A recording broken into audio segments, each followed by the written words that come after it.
ఇలా మాట్లాడుతున్నాడు పేతురు. విశ్వాసులైన వారు ఎలా జీవించాలి, విశ్వాసులైన వారు ఎలా జీవించాలనే విషయాన్ని ఈ 13 నుండి 13వ వచనం నుండి 24 వరకు ఉన్నటువంటి ఈ వచన భాగాల్లో పేతురు తెలియచేస్తాడు. చెదిరిపోయినటువంటి విశ్వాసులతో మాట్లాడుతూ, విశ్వాసులు చెదిరిపోయిన, విశ్వాసులు శ్రమలో ఉన్న, విశ్వాసులు కష్టములో ఉన్న, విశ్వాసులు కరువులో ఉన్న, విశ్వాసులు శోధనలో ఉన్న, విశ్వాసులు ఇబ్బందిలో ఉన్న, విశ్వాసులు హేళన చేయబడతా ఉన్నా, విశ్వాసులు అవమానపరచబడతా ఉన్నా, విశ్వాసి విశ్వాస జీవితాన్ని ఎలా కొనసాగించాలి అనే విషయాన్ని మాట్లాడుతూ 13వ వచనంలో ఇలా ఈ రకంగా మాట్లాడతాడు పేతురు. చూడండి, కాబట్టి మీ మనస్సు అను నడుమును కట్టుకోండి. ఎలా ఉండాలంట?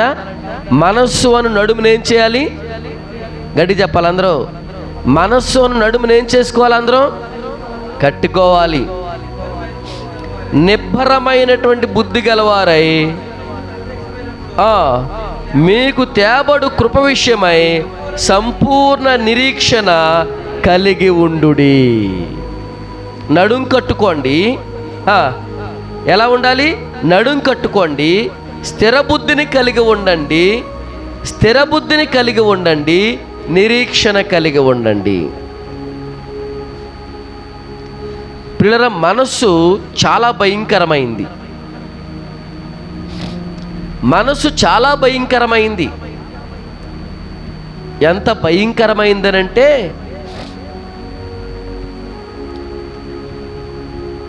మానవ జీవితానికి ఆశలు చూపించి నాశనం వైపు నడిపించేది. మన మనస్సును మనం కట్టుకోవాలట, స్థిరంగా కట్టుకోవాలట. అటు ఇటు ఊగిసలాడుతూ ఉంటుంది ఈ మనస్సు. అటు ఇటు ఊగిసలాడుతూ ఉంటుంది ఈ మనస్సు. విశ్వాసులు ఎట్టి పరిస్థితుల్లో కూడా అటు ఇటు ఊగిసలాడేవారుగా ఉండకూడదట. స్థిరంగా ఉండాలట. స్థిరంగా ఉంటే మీరు నిరీక్షణకు ఫలాన్ని పొందుకుంటారు. మన నిరీక్షణ ఏంటి? యేసు ప్రభువారు తన రాజ్యంతో కూడా రాబోతూ ఉన్నాడు. ఆ రాజ్యంలోనికి మనం ఏమవ్వాలి? వెళతాం. ఇది నిరీక్షణ. క్రైస్తవుడికి నిరీక్షణ ఏంటనంటే, దేవుని రాజ్యం ఉంది, యుగయుగాలు ఉండేటువంటి రాజ్యం, ఆకలి దప్పు లేనటువంటి రాజ్యం, కన్నీరు లేనటువంటి రాజ్యం. ఆ రాజ్యంలో యుగయుగాలు జీవించడానికి మనం అక్కడికి వెళ్ళవలసిన వారం. ఇది క్రైస్తవుడికి ఉన్నటువంటి నిరీక్షణ. క్రైస్తవుడు కలిగి ఉండవలసిన నిరీక్షణ అది.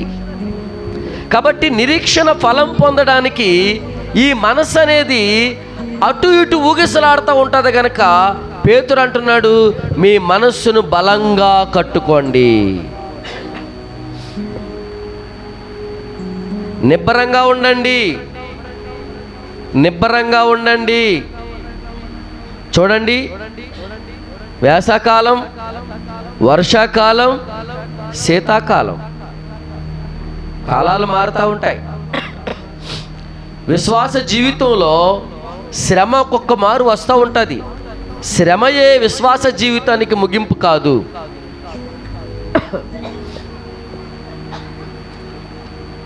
విశ్వాస జీవితంలో కష్టం కలుగుతూ ఉంటుంది. కష్టమే విశ్వాస జీవితానికి ముగింపు కాదు. అందుకని ఈ పత్రికలో ఏమంటాడు పేతురు? అగ్ని వంటి మహాశ్రమలు కలిగినప్పుడు మాకేం జరిగిపోతుందని మీరేం కంగారు పడక్కర్లేదని మాట్లాడతాడు. మీరేం కంగారు పడవలసిన అవసరం లేదు. ఆందోళన చెందవలసిన అవసరం లేదు. ఓ విశ్వాసి, నీ జీవితంలో శ్రమను కలిగి ఉన్నావా? ఆందోళన చెందవలసిన అవసరం లేదు.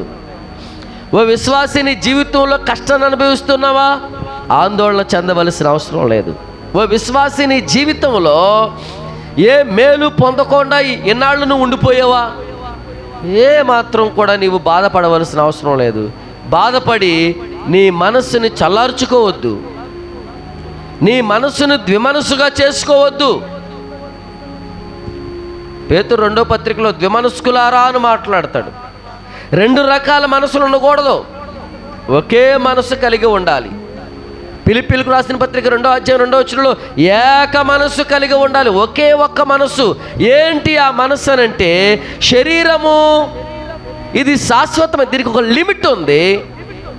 అశాశ్వతమైనటువంటిది ఆత్మల రాజ్యం, ఇది కొంతకాలమే ఉండేది. ఈ సత్యాన్ని మనం ఎరిగిన వారమై ఎలా ఉండాలి మనం అనంటే, ద్విమనస్సు మనం కలిగి ఉండకుండా ఏక మనస్సును మనం కలిగి ఉండాలి. అది స్థిరంగా ఉంచుకోవాలి మనస్సుని. మనము దేన్నైతే పట్టుకున్నామో, దేన్ని బట్టి అయితే యేసు దగ్గరికి మనం వచ్చామో, ఆ మనస్సులో మనం స్థిరంగా ఉండాలి. నాకు దేవుని రాజ్యం కావాలి, యుగ యుగాలు ఉండేటువంటి ఆ రాజ్యానికి నేను వారసుని కావాలనేటువంటి విశ్వాసంతో వచ్చినటువంటి నీవు దాని మీదే నువ్వు బేస్ అయి ఉండాలి. కానీ పరిస్థితులు బాగోలేదనో, ఆరోగ్య పరిస్థితులు బాగోలేదనో, ఎవరు గౌరవించలేదనో, ఎవరో మనకి పెద్దపీట వేయలేదనో మన జీవితంలో జారిపోయే వారంగా, చలారిపోయే వారంగా ఉండకూడదు. ఒకడు నన్ను గౌరవించినా గౌరవించకపోయినా ఒకానొక దినమందు నా దేవుని రాజ్యానికి నన్ను చేరుకుంటా. అక్కడ నా ప్రభువు నన్ను మహిమపరుస్తాడు.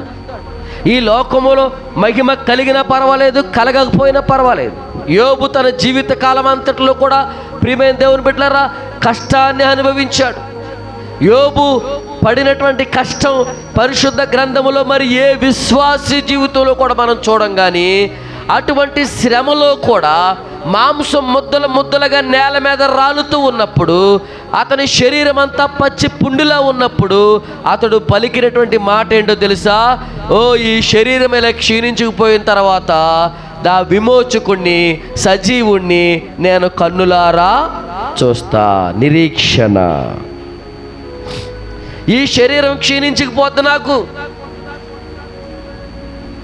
ఈ శరీరం క్షీణించుకుపోద్ది నాకు తెలుసు. అప్పటికే కొంత మాంసమేమో నేల మీద రాలిపోయింది, అంతా పుండ్లే. మిగిలిన మాంసమేమో ఆరిపోయి ఎముకలు కంటికిపోయింది యోబు యొక్క శరీరం. కానీ యోబు చెబుతున్నటువంటి మాట, అతడు స్థిర మనస్సు కలిగిన వాడుగా ఉన్నాడు. ఏంటా స్థిర మనస్సు అంటే, నా విమోచకుడిని నేను కన్నులారా ఇప్పుడు చూస్తున్నట్లు కాదు. దేవునికి స్తోత్రం. ఎప్పుడు చూస్తున్నట్లు కాదు, ఇప్పుడు ఇలా చూస్తున్నట్లు కాదు. నేను మహిమ శరీరమును దాలుస్తా, వాడబారిని శరీరమును దాలుస్తా, నా ప్రభువుతో కూడా నేను ఉంటా. ఇది నిరీక్షణ. కాబట్టి ఓ విశ్వాసులారా, మీ జీవితంలో మీరు స్థిరంగా ఉండండి అంటున్నాడు ఇక్కడ పేతురు. రెండవది ఏమంటున్నాడు అనంటే 14వ వచనములో మీరు విధేయులై ఉండండి. ఒకటి స్థిరంగా ఉండండి, సిద్ధముగా ఉండండి. రెండవది ఏంటి? ఎలా ఉండాలంట? విధేయులై ఉండాలట. చెప్పండి, ఎలా ఉండాలి చూద్దామా? నేను పరిశుద్ధుడనై ఉన్నాను గనుక మీరును పరిశుద్ధులై ఉండుడని వ్రాయబడి ఉన్నది. కాగా మీరు విధేయులకు పిల్లలై మీ పూర్వపు అజ్ఞాన దశలో మీకుండిన ఆశలను అనుసరించి ప్రవర్తింపక, మిమ్మును పిలిచిన వాడు పరిశుద్ధుడై ఉన్న ప్రకారము మీరును సమస్త ప్రవర్తన యందు పరిశుద్ధులై ఉండండి అంటున్నాడు. మీరు యేసును అంగీకరించక ముందు అజ్ఞాన దశలో ఉన్నారు. అజ్ఞాన దశలో మీరున్నారు. కాబట్టి అజ్ఞాన దశలో మీకు నచ్చినట్టుగా మీరున్నారు. ఇప్పుడు మీరు ఏం చేశారనంటే, యేసుని మీరు అంగీకరించిన వారు. ఇప్పుడు మీరు యేసుని మీరు ఆశ్రయించినటువంటి వారు, యేసుని మీరు నమ్మినటువంటి వారు. కనుక మీ దేవుడైనటువంటి యేసయ్య ఎలాగైతే పరిశుద్ధులై ఉన్నారో అలాగ మీరును పరిశుద్ధులై ఉండునట్లుగా ఆయనకు విధేయులై ఉండండి. ఎవరికి విధేయులమై ఉండాలి? దేవునికి విధేయులమై ఉండాలి. చెప్పండి, ఎవరికి విధేయులమై ఉండాలి? మనం ఇంకెవరికి తల వంచకూడదు. దేవునికి తప్ప ఇంకెవరికి తల వంచకూడదు. దేవునికి తప్ప ఇంకెవరికి మనం తల వంచకూడదు. దేవునికి తప్ప ఇంకా దేనికి మనం తల వంచకూడదు.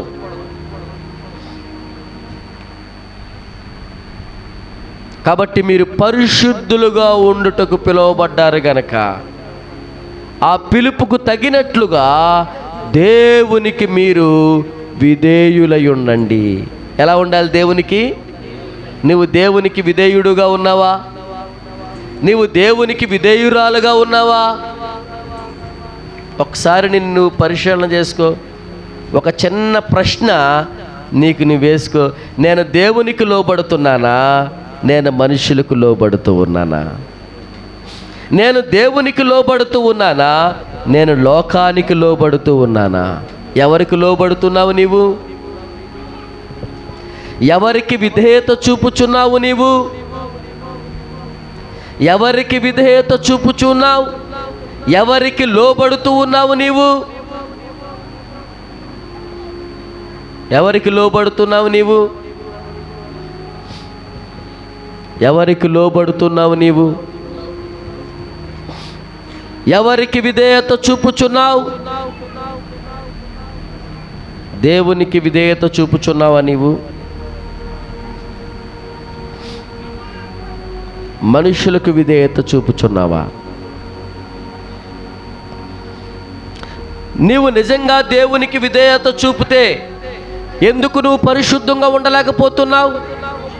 ఆ దేవునిలాగా ఎందుకు నువ్వు పవిత్రంగా ఉండలేకపోతున్నావు? ఎందుకు నువ్వు యథార్థంగా ఉండలేకపోతున్నావు? దేవునికి విధేయత చూపడం అంటే పరిశుద్ధంగా జీవించటం. చెప్పండి, ఎలా జీవించటం? అందరూ చెప్పాలి. ఎలా జీవించటం? గడి చెప్పండి, ఎలా జీవించటం? దేవునికి స్తోత్రం. ఎస్తేరు మనకు కనబడుతుంది. ఎస్తేరు మనకు కనబడుతుంది పరిశుద్ధ గ్రంథములో. తండ్రి లేనటువంటి పిల్ల, తల్లి లేనటువంటి పిల్ల, చిన్నాన్నగారి యొక్క సంరక్షణలో ఎదుగుతున్నటువంటి పిల్ల. ఎలా ఉంది తెలుసా? ఆమె దేవునికి విధేయత చూపింది. దేవునికి స్తోత్రం. ఎవరికి విధేయత చూపింది?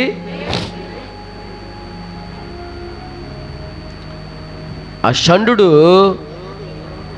అలంకరించుకోవడానికి సుగంధ ద్రవ్యాలు తెచ్చిపెట్టాడు. సుగంధ ద్రవ్యాలు తీసుకొచ్చి పెట్టాడు అలంకరించుకోవడానికి. ఆమె అతనితో మాట్లాడుతూ ఉంది, ఇవి ఏవి కూడా నాకు వద్దు. ఆడంటున్నాడు, ఇవి నీవు ధరించుకోకపోతే రాజు నన్ను చంపుతాడు. అయినా పర్వాలేదు, నీ మీదకి మరణం అనేది రాదు, నువ్వు ధైర్యంగా ఉండి, నీకెందుకు, నా దేవుడు నన్ను అలంకరిస్తాడు, నా దేవుడు నన్ను అలంకరిస్తాడు, నా దేవుని మాటకు నేను జవదాటను, నా దేవుని ఎదుట నేను పరిశుద్ధంగా ఉండడం నాకు కావాలి, నా దేవుని ఎదుట యథార్థంగా ఉండడం నాకు కావాలి. కాబట్టి నేను ఏ మనిషి మాట వినను.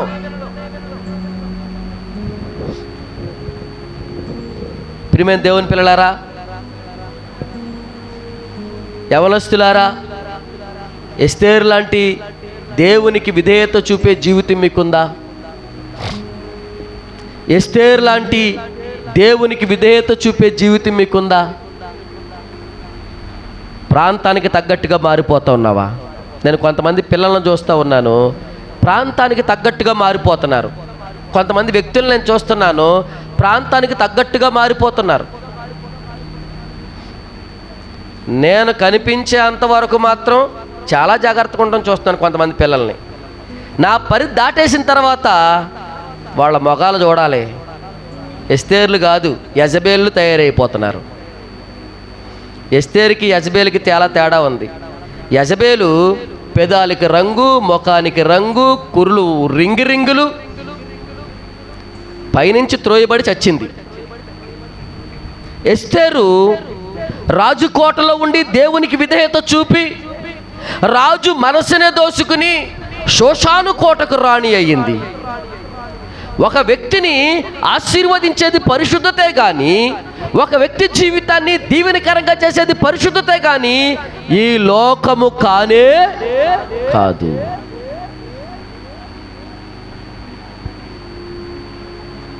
ఈ లోకం కానే కాదు. దేవునికి విధేయులయ్యేటువంటి పిల్లలు కావాలి. మా చిన్నమ్మ చెప్పిందో, మా పెద్దమ్మ చెప్పిందో, మా పెదనాన్న చేసాడు, మా చిన్నాన్న చేసాడు, ఈ సొల్లు కబుర్లు చెప్పకూడదు విశ్వాసులు పిల్లలు. అలాగే తల్లులారా, మీ పిల్లల్ని ఏరియాలకు తగ్గట్టుగా మార్చొద్దు. వారు ఏ ప్రాంతంలో ఉన్నా, వారు ఒంటరిగా ఉన్నా, 100 మంది ప్రజల్లో ఉన్నా, సమాజంలో ఉన్న ఎస్తేరు లాంటి పిల్లలకి మీరు తయారు చేసుకోండి. దేవునికి విధేయులయ్యే పిల్లల్ని మీరు తయారు చేయండి. అది వారికి దీవెనకరం, అది వారికి ఆశీర్వాదకరం. పరిశుద్ధత, హోలీనెస్, సౌందర్యం అనేది అది న్యాచురల్గా ఉండాలి. పరమగీత గ్రంథంలో చెల్లి అక్కతో మాట్లాడుతుంది. అక్క, నేను నల్లని దానేనైనా బహు సౌందర్యవంతురాలని అంటుంది. నల్లని దానికి ఎక్కడి నుంచి వచ్చింది సౌందర్యం? ఎక్కడి నుంచి వచ్చింది సౌందర్యం? ప్రభు ఆమెకు తోడై ఉన్నాడు. ప్రభు మహిమ ఆమె మీద ప్రకాశించింది. దేవునికి స్తోత్రం. ఆమె వెతుకుతుంది ఎవరినంటే ప్రాణప్రియుడైనటువంటి ప్రభువుని వెతుకుతుంది ఆమె. అందుకనే ఆమె ముఖములో ఆ సౌందర్యం, అందుకనే ఆ ముఖములో ఆ తేజస్సు. దేవునికి స్తోత్రం. ఈ మధ్యకాలంలో యవనస్తులను చూస్తున్నాను, యవన పురుషులను నేను చూస్తున్నాను. అందరికీ న్యాచురల్గా ఎక్కడ వస్తుంది బట్టతల? ఎక్కడ వస్తుంది? ఇక్కడ వస్తుంది బట్టతల. ఇప్పుడు మన యవనస్తులందరికీ ఇదంతా బట్టతలే. చెప్పండి, ఏది బట్టతల? చెప్పండి. పెద్దవారికేమో ఇక్కడ బట్టతల, యవనస్తులకి అందరికి ఎక్కడ బట్టతల? ఈ చుట్టూ బట్టతల. బట్టతల ఫ్యాషన్ అయిపోయిందండి. ఏ తల ఫ్యాషన్ అయిపోయింది? బట్టతల ఫ్యాషన్ అయిపోయింది. నేను మాట చెప్తున్నాను యవనస్తులారా, సాంప్రదాయమైనటువంటి కుటుంబంలో నుండి ఒక స్త్రీ మీకు భార్యగా రావాలంటే నడినెత్తి నుండి అరికాలు వరకు చూస్తారు అవతలోడు. సాంప్రదాయం కలిగిన వాళ్ళందరూ కూడా మొత్తం మనిషిని పైనుంచి కిందకు చూసి స్టడీ చేసి, ఈడు రోడ్లంటే తిరిగేవాడా, ఈడు సంసార పక్షంగా ఉండేవాడా అనేది ఏది తెలియజేస్తుంది? టాప్ టు బాటం తెలియచేస్తుంది. నిజమండి, ఇది యథార్థం. సంసార పక్షంగాను కుటుంబ విలువలకి తగ్గట్టుగా ఉండేవాడు ఎవడు కూడా చుట్టూ బట్టతల చేసుకోడు. ఇది సత్యం. అలాగని తలలు ఏతరొప్పల్లా పెంచరు. ఇది కూడా సత్యమే. మా పాస్టర్ గారి పిల్లలు చాలామంది తలలు ఉంటాయి, పిచ్చుకులు గూళ్ళెట్టుకోవచ్చు పైన, కాకులు పిల్లలను పెట్టేస్తాయి కూడా లోపల చాలామంది. ఎందుకంటే అందరికీ చెప్తాం కానీ మేము మా ఇళ్లలో చెప్పుకోలేము.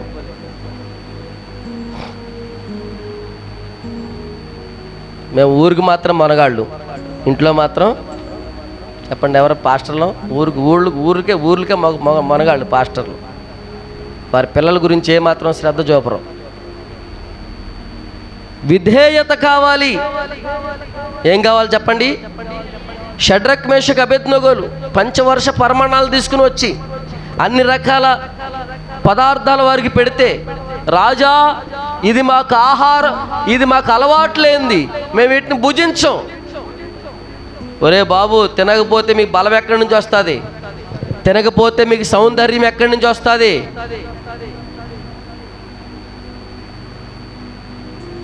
మన దేవుడు పరిశుద్ధుడు. దేవునికి స్తోత్రం. చెప్పండి, ఎవరు మన దేవుడు?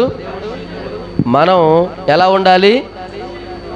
దేవునికి ఎదుట పరిశుద్ధులుగా అగుపడి నిమిత్తము దేవునికి మనం ఏమై ఉండాలి?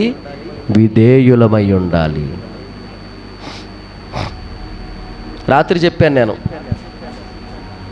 జీవితకాలం అంతట్లో బైబిల్ని పట్టుకుని బైబిల్తో గడుపునోడు ఈ లోకంలో నిరాశ్రయుడిగా మిగిలినోడు ఒక్కడు కూడా లేడు. జీవితకాలం అంతట్లో సెల్ ఫోన్ పట్టుకుని 365 రోజులు దాని ముందు గడుపుతూ నేను ఆశీర్వదించబడ్డానని చెప్పినాడు ఒక్కడు కూడా లేడు. అయితే కళ్ళజోడు లేకుంటే పిచ్చెక్కి రోడ్లంట తిరగడం, డిష్కు అని కాల్చడం. ఎంతమందిని చూడలేదు మనం? ఎంతమందిని చూడట్లేదు పిచ్చెక్కి తిరిగేవాళ్ళని? గొలుసులేసి కట్టేస్తున్నారు, లోపలాడేస్తున్నారు. ఎంతమందిని చూడలేదు? కాబట్టి దేవునికి విధేయులం అవ్వాలి. దేని కొరకు? పరిశుద్ధులంగా ఉండడం కొరకు. దేవునికి స్తోత్రం. ఎలా ఉండడం కొరకు? అరే చెప్పండి, ఎలా ఉండడం కొరకు? పరిశుద్ధత లేకుండా ఎవడును ప్రభువుని చూడలేడు, ప్రభు దగ్గరికి చేరలేడు. ప్రభువుని చూడాలన్నా పరిశుద్ధత కావాలి. చాలామంది చెప్తారు, ఈ నోటితో బూతులు తిట్టేస్తూ ఉంటారు. నేను రాత్రి యేసయ్యను చూశాను, మెళ్ళ మీద గొర్రె పిల్లలు ఎట్టుకున్నాడు, చేతిలో కర్ర ఎట్టుకున్నాడు అంటారు. వీళ్ళు చూసారా? భ్రమపడ్డారేలో, భ్రమపడ్డారంతే, వీరు చూడలా. ప్రభువుని చూడాలంటే పరిశుద్ధత కావాలి. ప్రభువుని చూడాలంటే పరిశుద్ధత కావాలి. ప్రభువు దగ్గరికి చేరాలంటే పరిశుద్ధత కావాలి. పరిశుద్ధత లేకుండా పాట పాడిన ఆ అర్పణ, పాట అనేది అర్పణ అయితే ఆ అర్పణను దేవుడు అంగీకరించడు. పరిశుద్ధత లేకుండా అర్పించాడు అర్పణ కయ్యేను, దేవుడు దాన్ని అంగీకరించలా. పరిశుద్ధత లేకుండా ఏది చేసినా దేవుడు దాన్ని అంగీకరించడం. పరిశుద్ధత అనేది, హోలీనెస్ అనేది విశ్వాస జీవితంలో చాలా ప్రాముఖ్యమైనది. చెదిరిపోయిన విశ్వాసులారా, మీరు చెదిరిపోయిన స్థితిలో ఉన్న మీరు దేవునికి మీరు విధేయులై ఉండండి, పరిశుద్ధులుగా ఉండండి. కరువులో ఉన్న పరిశుద్ధులుగా ఉండండి, శ్రమలో ఉన్న పరిశుద్ధులుగా ఉండండి, ఇబ్బందులో ఉన్న పరిశుద్ధులుగా ఉండండి. పరిశుద్ధతను మాత్రం మీరు విడిచిపెట్టొద్దు అని మాట్లాడుతున్నాడు పేతురు. దేవునికి స్తోత్రం. హల్లెలూయా, హల్లెలూయా, హల్లెలూయా. 17వ వచనం అంటున్నాడు, భయభక్తులతో ఉండండి. ఎలా ఉండాలంట? పక్షపాతము లేకుండా క్రియలను బట్టి ప్రతి వానిని తీర్పు తీర్చువాడు తండ్రి అని మీరు ఆయనకు ప్రార్థన చేయుచున్నారు గనుక మీరు పరదేశులై ఉన్నంత కాలము భయముతో గడపండి. దేవునికి స్తోత్రం. ఎలా గడపాలి చెప్పండి? ఎలా గడపాలి? పరదేశులై ఉన్నంత కాలం ఎలా గడపాలి?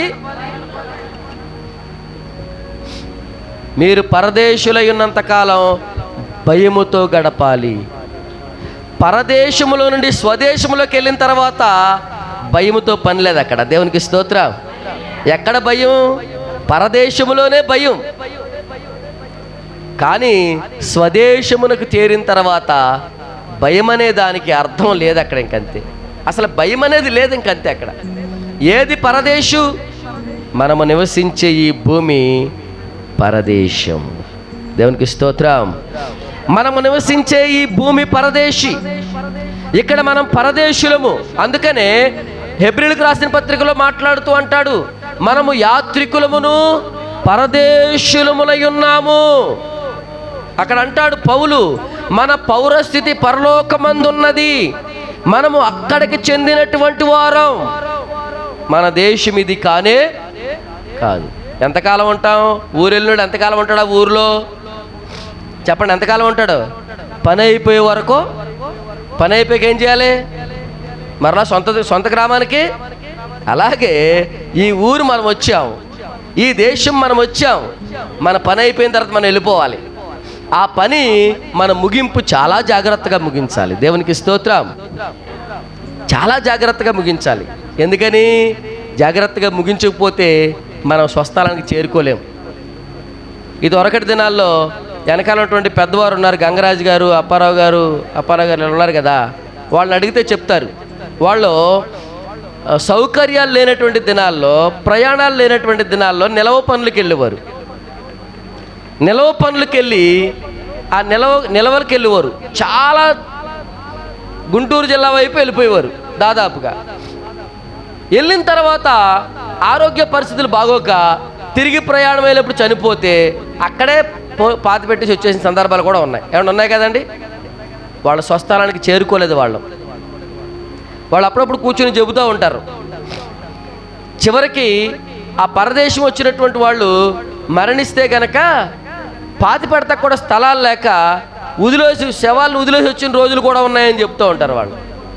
మూట కట్టేసి పడేసిన రోజులు కూడా ఉన్నాయని చెబుతూ ఉంటారు వాళ్ళు. ఆ దినాల్లో సరైనటువంటి సమాధి ఆ దినాల్లో లేనే లేదు. సరైనటువంటి పరిస్థితులు ఆ రోజుల్లో లేనే లేవు. ఎందుకని? ఆ రోజులు పరిస్థితులు బాగోలేదు కనుక. అవి భౌతికమైనవి. ఈరోజు ఆత్మ సంబంధమైన నీ జీవితం పరిస్థితులు సరిగా లేకపోతే, ఆత్మ సంబంధమైన నీ జీవితంలో నీ జీవితం సరిగా లేకపోతే నీ ముగింపు కూడా అంతే. సరైనటువంటి రీతిలో నువ్వు సమాధికి చేరలేవేమో. సరైన రీతిలో సమాధికి చేరుకోకపోతే నీ క్రియలు నిన్ను ఒక పాపిగా ముద్రించేస్తే నువ్వు చేరవలసినటువంటి నీ స్వస్థలానికి చేరుకోవేమో. నీ స్వస్థలానికి చేరుకోకుండా మధ్యలో ఆగిపోతావేమో.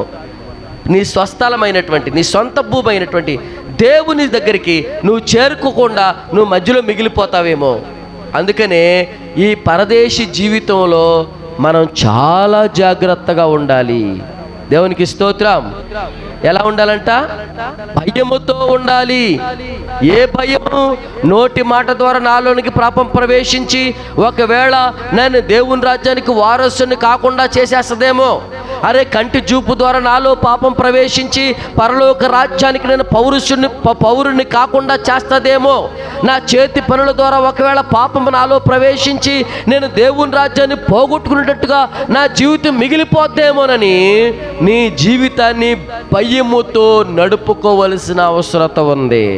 విశ్వాసులారా, శ్రమలో, కష్టములో, నష్టములో, ఇబ్బందులో, కరువులో, వస్త్రహీనతలో, వేదనలో, మరణములో కూడా మీరు భయముతో బ్రతకండి. పాపము మీలో ప్రవేశించకుండా జాగ్రత్తగా చూసుకోండి. భయము అనే మాటకి అర్థం చెప్పుకున్నాం మనం. ఏంటో తెలుసా? చెడుతనాన్ని విడిచిపెట్టడం. చెడుతనాన్ని విడిచిపెట్టడం. భయముతో ప్రవర్తించండి. అరే, ఏ మనిషికి భయపడక్కర్లేదు మనము, కానీ దేవునికి మనం భయపడాలి. యేసుప్రభువు మాట చెప్తారు, శరీరమును చంపువానికి మీరు భయపడొద్దు. దేనికి భయపడకూడదు చెప్పండి? శరీరాన్ని చంపేవారికి మనం భయపడకూడదు. శరీరాన్ని ఏం చంపుతుంది? కరువు చంపుతుంది. శరీరాన్ని ఏం చంపుతుంది? శత్రువు చంపుతాడు. శరీరాన్ని ఏం చంపుతుంది? వ్యాధులు చంపుతాయి. 3 శరీరాన్ని చంపేవి. ఒకటి కరువు. కరువు వల్ల మరణాలు కలుగుతూ ఉంటాయి. రెండవది వ్యాధి. వ్యాధి వల్ల మరణం కలుగుతూ ఉంటుంది. మూడవది శత్రువు. శత్రువు వల్ల కొన్నిసార్లు కొంతమంది చంపబడతా ఉంటారు. ఇక్కడ యేసుప్రభువు అంటారు, దేహమును చంపేవారిని చూసి మీరు భయపడొద్దు. కరువు దేహమును మాత్రమే చంపగలదు. కరువు దేహమును మాత్రమే చంపగలదు. వ్యాధి దేహమును మాత్రమే చంపగలదు. శత్రువు ఈ శరీరాన్ని మాత్రమే చంపగలడు. కానీ దేవుడు ఆత్మను కూడా చంపగలడు. దేవునికి స్తోత్రం. శరీరము చచ్చిపోతే పర్లేదు, కానీ ఆత్మ చనిపోతే, చనిపోవుట అనగా మనం చెప్పుకున్నాం కదా, ప్రకటన గ్రంథం 21:8 చనిపోవుట అనగా అగ్నిగుండము, నరకము. ఆత్మ గనక చంపబడిందా అది నరకమే. యుగయుగాలు వ్యాధులు అక్కడ. కనుక మనము ఎవరికి భయపడాలి? శరీరమును, ఆత్మను చంపగలిగినటువంటి దేవునికి భయపడాలి. మరి దేనికి భయపడకూడదు? కరువుకి భయపడకూడదు. పస్తులైనా ఉండు, బతకొచ్చు మనం. దేవునికి స్తోత్రం. హల్లెలూయా. అసలు మనిషికి కరువే ఉండదండి. దేవుడు ఎన్నో మంచి వంటకాలను ఇక్కడ భూమి మీద ఉంచేశాడు. తూటుకూర వండుకు తినచ్చు, పనగంటి కూర వండుకు తినచ్చు, తెలగపిండాకు వండుకు తినచ్చు. ఈ 3 ఆరోగ్యవంతమైనవి. ఒకటి కంటికి మేలు చేసేది, ఒకటి కిడ్నీకి మేలు చేసేది, ఒకటి జీర్ణకోశానికి మేలు చేసేది. ఒకటి కంటికి మేలు చేసేది, ఒకటి కిడ్నీకి మేలు చేసేది, ఒకటి జీర్ణ వ్యవస్థను బాగు చేసేది. తూటుకూర జీర్ణ వ్యవస్థను బాగు చేస్తుంది. పొనగంటి కూర కంటి చూపును బాగు చేస్తుంది. తెలగపిండి కూర కిడ్నీల్ని కరువేంటి? ఏమి ఇవ్వలేదు దేవుడు, శ్రేష్టమైన వాటిని ఉచితంగా నీ చుట్టూ ఉంచాడే. బ్రతకడం కోసం అడ్డదారులు దొక్కవలసిన అవసరం ఉందా? జగనన్న బియ్యం వద్దంటూ వచ్చేస్తున్నాయి. హల్లెలూయా. కరువా? బ్రతకడం కోసమా? ఎందుకు పెడదారు తొక్కుతున్నావు? ఎందుకు అబద్ధికురాలుగా ఉంటున్నావు? ఎందుకు అబద్ధికుడిగా ఉంటున్నావు? ఎందుకు మోసగాడిగా బ్రతుకుతున్నావు? ఎందుకు మోసదానిగా బ్రతుకుతున్నావు? నీవు బ్రతకడం కోసమేనా?